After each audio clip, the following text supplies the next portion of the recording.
क्या कोई रक्षक ही भक्षक बन सकता है? क्या ममता का दावा करने वाली एक महिला इतनी बेरहम हो सकती है कि एक मासूम की जान ही ले ले? दरअसल झारखंड की राजधानी रांची के कांके थाना क्षेत्र से एक ऐसी ही सनसनीखेज वारदात सामने आई है, जहां एक नाबालिग बच्ची को पहले बंधक बनाया गया, फिर उसे महीनों तक प्रताड़ित किया गया और अंत में उसकी निर्मम हत्या कर दी गई। पुलिस ने इस मामले का पर्दाफाश करते हुए 3 आरोपियों को दबोच लिया है। हम आपको बता दें, रांची के कांके इलाके में हुई इस वारदात ने पुलिस महकमे से लेकर आम जनता तक को झकझोर कर रख दिया है। एक 14 साल की मासूम बच्ची, जिसे बेहतर भविष्य और अच्छी परवरिश का सपना दिखाकर जिले के बुढ़मू से लाया गया था, उसे मौत के घाट उतार दिया गया। और इस पूरी साजिश की मास्टरमाइंड कोई और नहीं बल्कि समाज में बच्चों और महिलाओं के कल्याण का जिम्मा संभालने वाली एक आंगनवाड़ी महिला पर्यवेक्षिका यानी सुपरवाइजर सुषमा कुमारी है। आइए इस वीडियो में हम समझते हैं कि इस खौफनाक साजिश की पूरी कहानी दरअसल है क्या। कहानी शुरू होती है साल 2022 से। बुढ़मू क्षेत्र के रहने वाली इस नाबालिग बच्ची को सुषमा कुमारी अपने साथ लेकर आई थी। वादा था अच्छी शिक्षा, बेहतर खान पान और सुरक्षित भविष्य। बच्ची के परिजन भी इस उम्मीद में तैयार हो गए कि उनकी बेटी शहर जाकर कुछ बन जाएगी। शुरुआती महीनों में सब कुछ ठीक रहा। बच्ची घर के काम के साथ साथ पढ़ाई भी करती रही, लेकिन धीरे धीरे सुषमा कुमारी का असली चेहरा सामने आने लगा। जैसे जैसे समय बीता, बच्ची के परिजनों और सुषमा को बीच रुपयों को लेकर विवाद शुरू हुआ। दरअसल परिजनों का कहना था कि उनकी बच्ची जो काम कर रही थी, उसके बदले पैसे देने थे, जैसा कि आरोपी सुषमा ने मौखिक तौर पर वादा किया था परिवारजनों से। लेकिन सुषमा ने परिजनों की इस मांग को सिरे से खारिज करते हुए साफ मना कर दिया, जिसके बाद मामला बिगड़ा और परिजनों ने बच्ची से मिलना चाहा, लेकिन परिवार को बहाना बनाकर टाल दिया गया। जब बार बार प्रयास करने पर भी सुषमा नहीं मानी तो परिवार ने बच्ची को वापस ले जाने की मांग की, लेकिन सुषमा ने इस पर कड़ी नाराजगी जताते हुए उस बच्ची को बंधक बना लिया। पुलिस की जांच में ये सामने आया है कि मासूम को महीने तक जो है घर की चारदीवारी में कैद रखा गया। नाबालिग बच्ची से घर के सारे काम कराए गए और उसे न केवल भूखा रखा जाता था बल्कि हर छोटी बात पर उसे शारीरिक यातनाएं दी जाती थी। ये सब काफी लंबे समय तक चला। फिर वो समय आया, 10 और 11 अप्रैल 2026 की वो रात उस मासूम के लिए काल बनकर आई। पुलिस की चार्जशीट और पूछताछ के मुताबिक आरोपी सुषमा कुमारी, प्रदीप बारला और संतोष कुमार दास ने मिलकर बच्ची पर कहर बरपाया। उसे मानसिक रूप से तोड़ा गया और फिर शुरू हुआ शारीरिक प्रताड़ना का वो तांडव, जिसकी कल्पना मात्र से शरीर सिहर उठती है।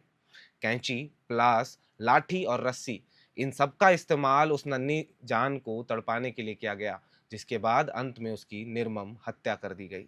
इस जघन्य अपराध को अंजाम देने के बाद इन आरोपियों ने उसे छिपाने की पूरी कोशिश की। हत्या को सामान्य मौत का रूप देने के लिए साजिश रची गई। आरोपी बच्ची के शव को लेकर एक अस्पताल से दूसरे अस्पताल ले जाते रहे ताकि कोई डॉक्टर प्राकृतिक मौत का सर्टिफिकेट दे दे, लेकिन ऊपर वाली की लाठी में आवाज नहीं होती और ऐसा ही हुआ। इस मामले में डॉक्टरों को शक हुआ और पुलिस को सूचना दी गई। यहीं से शुरू हुआ उस नाबालिग बच्ची के लिए कांके पुलिस का ऑपरेशन इंसाफ। रांची के एसएसपी के निर्देश पर एक विशेष टीम का गठन किया गया, जिसके नेतृत्व एएसपी सह थाना प्रभारी साक्षी जमुआर कर रही थी। पुलिस ने अपनी जांच की सुई तकनीकी साक्ष्यों की ओर मोड़ी, जिसके बाद तीनों आरोपियों के बीच लगातार हो रही बातचीत ने शक पुख्ता करने के लिए सभी के कॉल डिटेल्स यानी सीडीआर भी निकाले गए, जिसके बाद ये तो साबित हो गया कि तीनों आरोपी आपस में मिले हुए हैं और इनकी बातचीत जो है लगातार चल रही है। इसके अलावा आरोपियों की सफेद कार की आवाजाही और अस्पताल ले जाने के समय की संदिग्ध गतिविधियां के सारे जो बिंदु हैं उनकी भी पड़ताल की गई। इसके साथ ही घर से बरामद खून के धब्बे और हत्या के दौरान इस्तेमाल किए गए औजारों की भी एकत्रित किया गया और साथ ही इनको फॉरेंसिक जांच के लिए भी भेजा गया। आरोपियों की बात करें तो इस पूरे मामले में कुल 3 लोगों की गिरफ्तार कर जेल भेज दिया गया है, जिसमें मुख्य आरोपी आंगनबाड़ी सुपरवाइजर सुषमा के साथ साथ उसके भाई प्रदीप बारला, जो कि हत्या में सक्रिय रूप से शामिल था और साक्ष्य मिटाने में भी अहम भूमिका जो है उन्होंने निभाई थी। इसके साथ ही संतोष कुमार दास, जिसने इस जघन्य अपराध को अंजाम देने में अहम भूमिका निभाई और सारे जो वारदात और जो घटनाक्रम हुई इसमें अहम भूमिका भी निभाई। इन तीनों को मिलकर न सिर्फ कानून तोड़ा बल्कि विश्वास की उस डोर को भी काट दिया जिस पर समाज टिका है। पुलिस ने इनके पास से एक सफेद कार और कई मोबाइल फोन भी बरामद किए, जिन्हें फॉरेंसिक जांच के लिए लैब भेज दिया गया है। ये घटना केवल एक हत्या का मामला नहीं है बल्कि हमारे पूरे सिस्टम पर एक बड़ा सवालिया निशान है। ये घटना केवल एक हत्या का मामला नहीं बल्कि हमारे सिस्टम पर एक बड़ा सवालिया निशान है। क्योंकि अगर हम सरकारी आंकड़ों की बात करें तो एनसीआरबी के डाटा के अनुसार झारखंड में बच्चियों के खिलाफ हो रहे अपराध में साल दर साल बढ़ोतरी पाई जा रही है। आंकड़ों की बात करें तो सालाना जो आंकड़े हैं औसतन 1500 से 2000 के बीच के आंकड़े हैं जो बच्चों के खिलाफ, और इसमें से हम अगर बात करें तो 60 से 70% जो मामले हैं वो बच्चियों के विरुद्ध, यानी हम कहें कि जो नाबालिग बच्चियां हैं उनके विरुद्ध जो अपराध हैं वो घटित हो रही हैं, और इनके आंकड़े जो हैं ये 1500 से 2000 के बीच, जो कि पहले कभी 1500 से नीचे हुआ करता था ये आंकड़ा, अब एनसीआरबी के डाटा के अनुसार ये औसतन जो है हर साल 1500 से 2000 के बीच में रह रहा है। तो इस अपराध में भी हर साल दर साल जो है बढ़ोतरी पाई जा रही है। इसके साथ ही अगर हम इन पूरे मामलों की बात करें, crime against women and children यानी कि महिलाओं और बच्चों के खिलाफ अपराध की अगर हम बात करें तो सालाना अगर हम बात करें तो 5 से 7 हज़ार ऐसे मामले आते हैं।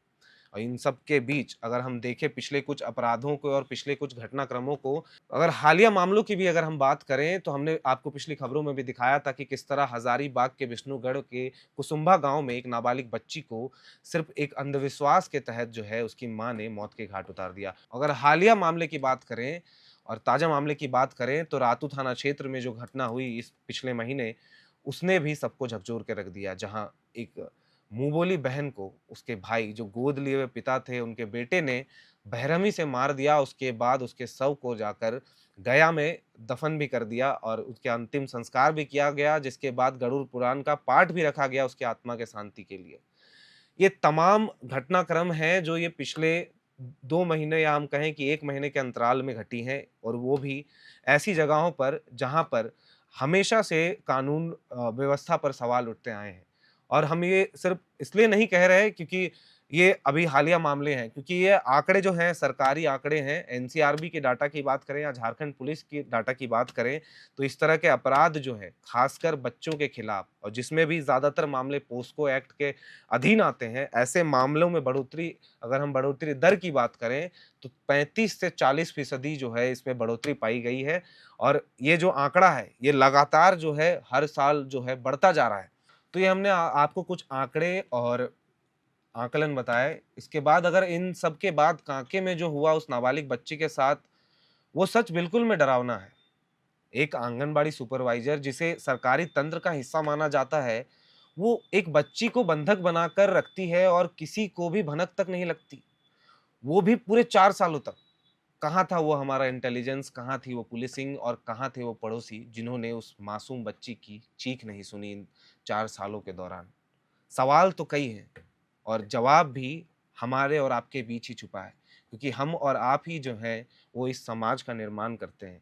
और इस तरह की मानसिकता, जिस तरह से इन बच्चों के खिलाफ या बच्चियों के खिलाफ जो अपराध घटित हो रहे हैं और जिन अपराधों को अंजाम दिया जा रहा है, तो ये लोगों की मानसिकता और एक समाज की जो मानसिकता है, ये किस ओर जा रही है, ये हमारे समझ से और आपके समझ से शायद परे हो। लेकिन बहरहाल इस पूरे मामले में जो साक्ष्य जुटाए गए हैं, फॉरेंसिक टीम को वो सौंप दिए गए हैं, चाहे वो जो हथियार या हम औजार की बात करें, और तमाम जो चीज़ें वहाँ पर मिली, खून के सैंपल हों या बाल के टुकड़े हों, वो सारी चीज़ें जो हैं फॉरेंसिक टीम को सौंप दिए गए हैं। और अभी जो है बच्ची की जो है पोस्टमार्टम की तैयारी की जा रही है, जो कि रिम्स निदेशक राजकुमार के अधीन में होना है। इस तरह के जो निर्देश हैं, ये जो है सरकार की तरफ से दिए गए हैं कि उनके देखरेख में जो है पोस्टमार्टम की प्रक्रिया जो है वो पूरी की जाए। जिसके बाद तमाम जो जाँच है, जिस तरह शारीरिक प्रताड़नाएँ की बात आ रही है, आरोप भी परिजन लगा रहे हैं लगातार और समाज के लोग, तो पोस्टमार्टम रिपोर्ट आने के बाद ही जो मौत का मुख्य कारण है और तमाम जो चीज़ें हैं उसके साथ किस तरह की शारीरिक प्रताड़नाएँ की गई, मानसिक प्रताड़नाएँ की गई, इन सारी चीज़ों का खुलासा जो पोस्टमार्टम रिपोर्ट आने के बाद और एफएसएल की जो रिपोर्ट है साक्ष्यों के आधार पर, वो रिपोर्ट जब आ जाती है तब इन आरोपियों पर जो है धाराएँ लगेंगी और उनके तहत जो है इनको सज़ा भी आगे की जाएगी। फिलहाल पुलिस इस मामले की और भी छानबीन कर रही है और साथ ही और भी एंगल जो हैं उन पर भी तफ्तीश जारी है। बहरहाल आप सुनिए एक बार कि क्या कुछ कहा इस मामले को लेकर थाना प्रभारी ने और इस मामले का खुलासा कैसे किया। रांची जिला अंतर्गत कांके थाना क्षेत्र में एक नाबालिग बच्ची की हत्या से संबंधित एक सूचना प्राप्त हुआ। इन्फॉर्मेशन का सत्यापन कर छानबीन हमने शुरू किया। प्राप्त साक्ष्य आंगनबाड़ी की महिला पर्यवेक्षिका सुषमा कुमारी द्वारा पुलिस के समक्ष दिए गए बयान में इस घटना से संबंधित महत्वपूर्ण तथ्यों का खुलासा हुआ है।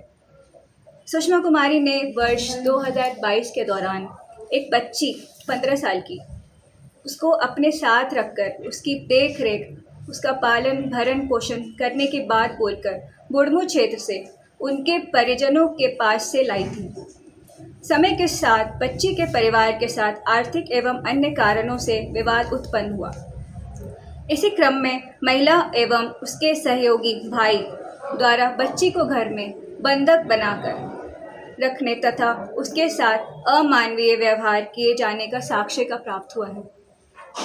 दिनांक 10/11/4/26 की रात्रि में आरोपियों द्वारा प्री मेडिटेटेड वे से बच्ची को फिजिकली एवं मेंटली टॉर्चर किया गया एवं उसकी निर्मम हत्या की गई। घटना के बाद आरोपियों ने साक्ष्य छिपाने एवं घटना को सामान्य मृत्यु दर्शाने की कोशिश की। इसके बाद शव को विभिन्न अस्पतालों पर ले जाकर स्थिति को भ्रामक बनाने की कोशिश की गई। पुलिस के द्वारा टेक्निकल साक्ष्यों एवं सीसीटीवी फुटेज आदि के आधार पर मामले का खुलासा किया गया। कांड में हत्या के दौरान प्रयोग किए गए सामानों को भी बरामद किया गया है। घटना में संलिप्त Sushma Kumari number 1, number 2 Pradeep Barla, number 3 Santosh Kumar Das, इन तीनों को हिरासत में लिया गया है एवं अग्रतर विधि सम्मत कार्रवाई की जा रही है। तो आपने सुना कि किस तरह इस अपराध को अंजाम दिया सुषमा कुमारी और उनके 2 साथियों ने। तो अब ये मामले हैं और इस तरह के सवाल हैं, कई सवाल जो हैं पीछे छोड़कर जाते हैं कि आखिर हमारा समाज किस ओर जा रहा है। आपको इस पूरे मामले में और पिछले 1 महीने में जिस तरह 3 बच्चियों की निर्मम हत्या की गई है, इन सब को लेकर आपकी क्या राय है? आपके क्या सुझाव हैं? आप क्या सोचते हैं इन घटनाक्रमों को लेकर? ये कमेंट बॉक्स में हमारे साथ ज़रूर साझा करें और इस मामले को लेकर या अन्य इस तरह के मामले जो भी आते हैं, उनके अपडेट्स हम आप तक ज़रूर पहुँचाते रहेंगे अपने वीडियो के माध्यम से। इस वीडियो में फ़िलहाल इतना ही। कैमरे के पीछे मौजूद है मेरे सहयोगी अभिषेक, मैं हूँ विकास और आप देख रहे हैं एयर नाउ।